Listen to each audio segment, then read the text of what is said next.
भगवत गीता के नाम कुछ पल हर सुबह शाम चैनल में यह अनाम आवाज एक बार फिर आप सबों का स्वागत और अभिनंदन करती है। साथियों, आज आप सबों के बीच प्रस्तुत है भगवत गीता पंचम अध्याय कर्म संन्यास योग का 15वां श्लोक। न आदत्ते कस्यचित् पापम न चैव सुकृतं विभुः अज्ञानेन आवृतम ज्ञानम तेन मुह्यन्ति जन्तवः। इस श्लोक का सरल शाब्दिक अर्थ इस प्रकार है। सर्वव्यापी परमेश्वर न किसी के पाप कर्म को और न किसी के शुभ कर्म को ही ग्रहण करते हैं, किंतु अज्ञान के द्वारा ज्ञान ढका हुआ है। इसी कारण से सब अज्ञानी मनुष्य मोहित हो रहे हैं।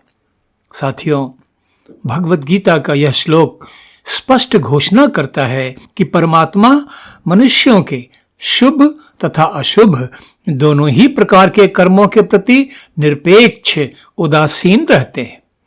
मनुष्य के जीवन में जो भी वांछित अथवा अवांछित सुख दुख की स्थितियां आती रहती हैं, वे उसके अपने ही कर्मों के फल होते हैं। परमात्मा की इसमें कोई भूमिका नहीं होती। वे तो अपने द्वारा रचे गए संसार के सर्वोत्तम प्राणी मनुष्य की लगातार चल रही परीक्षा के दृष्टा बनकर केवल प्रतीक्षा करते रहते हैं और संसार रूपी इस बाधा दौड़ में सफल होने वाले जगजीवों को अपनी स्नेह भरी गोद में अनंत काल तक परमानंद पूर्ण विश्राम प्रदान करते हैं। साथियों, हम साधारण जीवों की सहज प्रवृत्ति होती है कि जीवन में आने वाले सुखों को तो हम बड़े आनंद से भोग लेते हैं, उसका श्रेय स्वयं लेते हैं। उस समय तो हमें परमात्मा याद नहीं आते, किंतु जीवन में दुख आते ही हम परमात्मा से गुहार लगाने रहते हैं। हे परमेश्वर, आप मुझे ये दुख क्यों दे रहे हैं? क्या बिगाड़ा हमने आपका? क्या भूल हुई हमसे? इस प्रकार तरह तरह की शिकायतें हम परमात्मा से करने लगते हैं। किंतु योगेश्वर श्री कृष्ण इस श्लोक के माध्यम से स्पष्ट कर रहे हैं कि परमात्मा का मनुष्यों के शुभ अशुभ कर्मों से कोई लेना देना नहीं होता। उन्होंने तो संसार रूपी यह खेल रचा जिसमें मनुष्य की परीक्षा लेने के लिए उसे लुभाने भटकाने वाले अनेक प्रकार के प्रलोभन हैं, किंतु इसके साथ साथ इसी संसार में वह सन्मार्ग भी है। मनुष्य को संसार के इन प्रलोभनों से बचाकर ईश्वरोन्मुखी बना देता है। परमात्मा ने तो मनुष्य को इन दोनों के बीच चुनने की स्वतंत्रता दी है।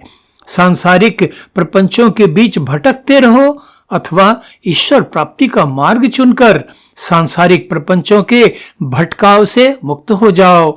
संसार में रहकर भी संसार के प्रति अनासक्त निष्काम बने रहो।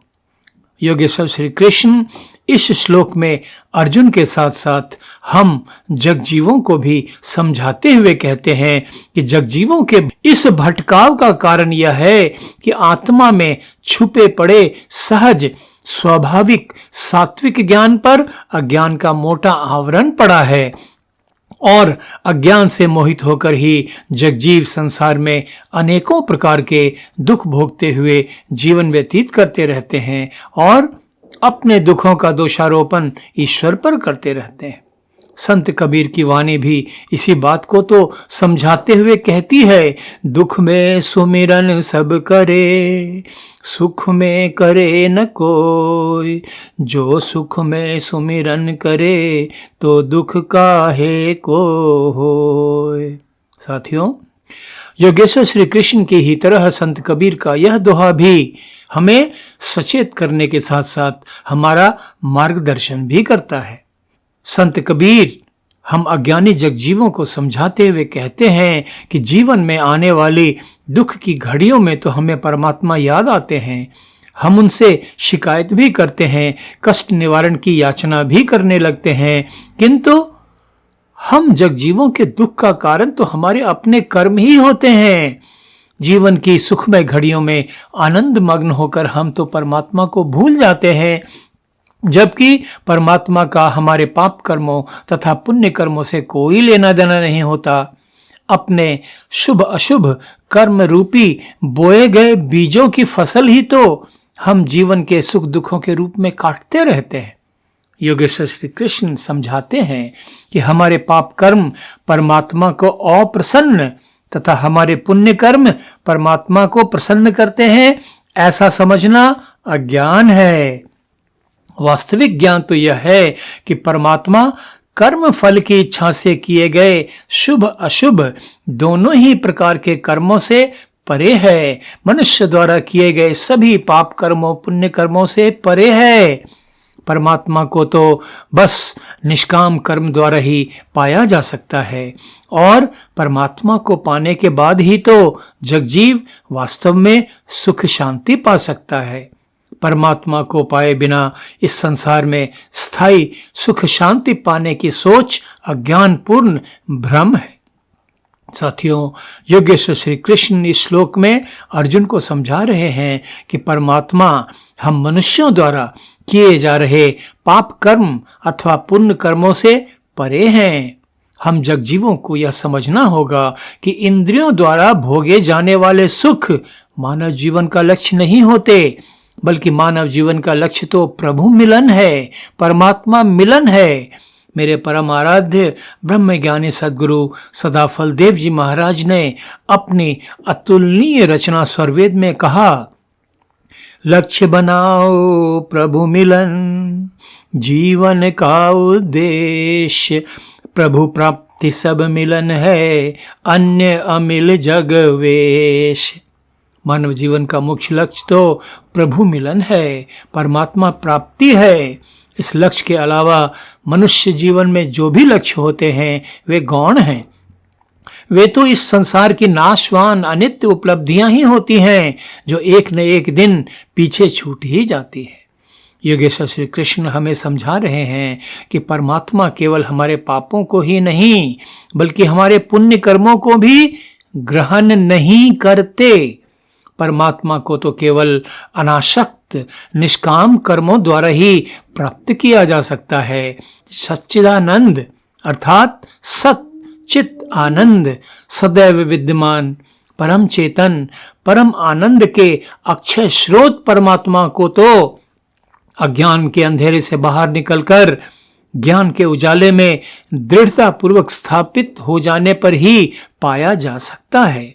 साथियों, योगेश्वर श्री कृष्ण इस श्लोक के माध्यम से पाप कर्म की आशंका से किंग कर्तव्य विमूढ़ अर्जुन को ही नहीं, बल्कि हम जगजीवों को भी समझा रहे हैं कि हमारे कर्म पाप पुण्य का रूप तभी लेते हैं जब हम उन कर्मों के फलों से अपने आप को जोड़ लेते हैं, कर्मों के कर्तापन का बोझ अपने माथे लाद लेते हैं और इस प्रकार कर्म बंधन में फंसकर दुख भोगते रहते हैं।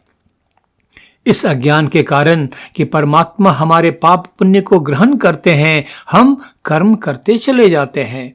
योगेश्वर श्री कृष्ण इस वास्तविकता को स्पष्ट कर रहे हैं कि अनंत सुख शांति के स्रोत परमात्मा को सकाम कर्मों के द्वारा नहीं, बल्कि अनासक्त निष्काम कर्मयोग द्वारा ही पाया जा सकता है। मानव जीवन का उत्थान करने का दायित्व स्वयं हमारा है। अपने भले बुरे का दोष परमात्मा पर डालकर हम जगजीव तो भ्रम में ही जी रहे हैं। भगवत गीता का यह श्लोक हम जगजीवों को यही शिक्षा प्रदान करता है कि जीवन के पाप पुण्य के भागीदार हम स्वयं हैं, परमात्मा नहीं। इसलिए हमें जीवन में अनासक्त निष्काम कर्म योग मार्ग अपनाकर अपने कल्याण तथा मुक्ति का मार्ग प्रशस्त करना चाहिए। आज बस इतना ही। भगवत गीता पंचम अध्याय के अगले श्लोक के अर्थ तथा व्याख्या के साथ फिर आप सबों के बीच उपस्थित होऊंगा। तब तक आप सबों के लिए